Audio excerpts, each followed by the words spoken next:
Apakah kalian suka bermain game? Jika ya, apakah kalian ingat game pertama dan platform manakah game itu dimainkan?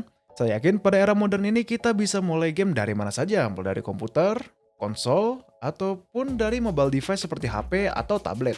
Jika kalian memainkan game pertama kalian di platform modern seperti komputer, Xbox One, PS5, PS4, atau Switch, atau mungkin mobile device, saya rasa kalian tidak akan menemukan kesulitan jika ingin memainkan game tersebut. Namun, apa jadinya jika game yang kita mainkan ternyata awalnya ada di konsol yang sekarang sudah tidak ada, ya, dan sudah terbilang antik ataupun jadul? Contohnya seperti NES, PSX, dan PS Vita, atau mungkin arcade zaman dahulu. Oke, jadi bagaimana caranya kalau kita ingin memainkan game-game jadul seperti itu? Solusinya ada dua. Yang pertama adalah kita membeli konsol tersebut.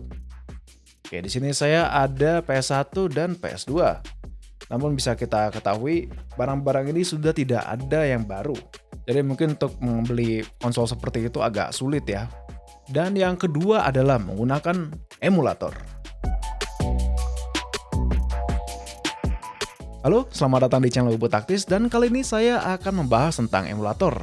Dan konten ini adalah hasil kerjasama saya dengan James Benetton, salah satu teman saya yang kebetulan sama-sama suka dengan game lawas. So, terima kasih James, saya sangat menantikan kolaborasi kita berikutnya, dan kita langsung saja. Pertama, apa itu emulator? Oke, singkatnya emulator adalah kombinasi software dan hardware di mana fungsinya adalah untuk meniru atau mereplikasi suatu fungsi dari sistem. Umumnya emulator dipakai untuk meniru konsol game, arcade, ataupun untuk pengembang software. Oke, contohnya untuk emulator game ada iPSXE untuk PS1, PSXV untuk PS1, PCSX2, Memu, dan lain-lainnya. Dan untuk pengembangan software ada di Android Studio. Oke, kembali ke fokus kita, yaitu bernostalgia menggunakan emulator. Seperti yang saya sebutkan tadi, ada banyak game konsol di luar sana. Ada PS1, PS2, PSP, Xbox, Wii, NES, dan kawan-kawannya. Saya yakin kalau untuk menginstal emulator mereka satu-satu pasti capek ya. Oke, itu baru nginstalnya aja. Kita belum setting dan kita juga belum cek apakah device kita kompatibel dengan emulator atau tidak. Repot kan? Untungnya, ada sebuah aplikasi di mana dia bisa menampung berbagai macam emulator dan juga settingan-settingannya sudah diatur dari awal. Jadi kita tinggal langsung install dan langsung main saja. Enak kan? Ya, dan software tersebut adalah RetroArch. Kalian dapat mendapatkan aplikasi ini di websitenya untuk mendownload manual, atau mungkin kalian punya Steam, bisa download di Steam juga. Di dalam RetroArch, kita dapat memasang emulator sesuai keinginan kita, dan pilihannya pun sangat beragam. Tapi perlu diingat, tidak semua emulator ada dalam RetroArch. Mungkin karena ada limitasi dalam kinerjanya, atau mungkin belum optimal, atau mungkin hal lain seperti lisensi dan orang tidak mau share codingan. Selain praktis, RetroArch juga memiliki berbagai macam fitur seperti shader untuk mempercantik grafis, ada network play untuk bermain online, lalu ada translasi bahasa, dan masih banyak lagi.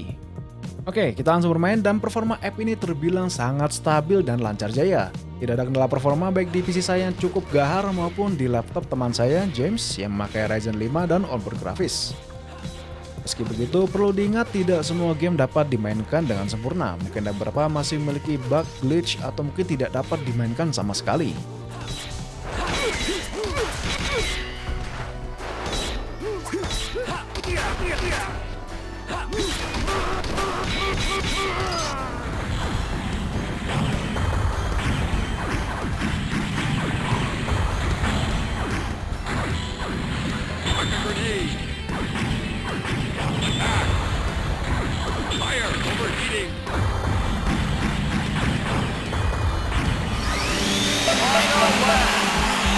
Moving into the final stages of the race. Concentrate. This is the crucial stage.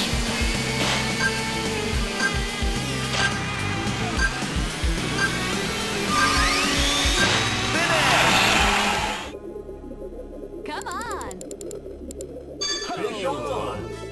Hey! I'm not letting you go.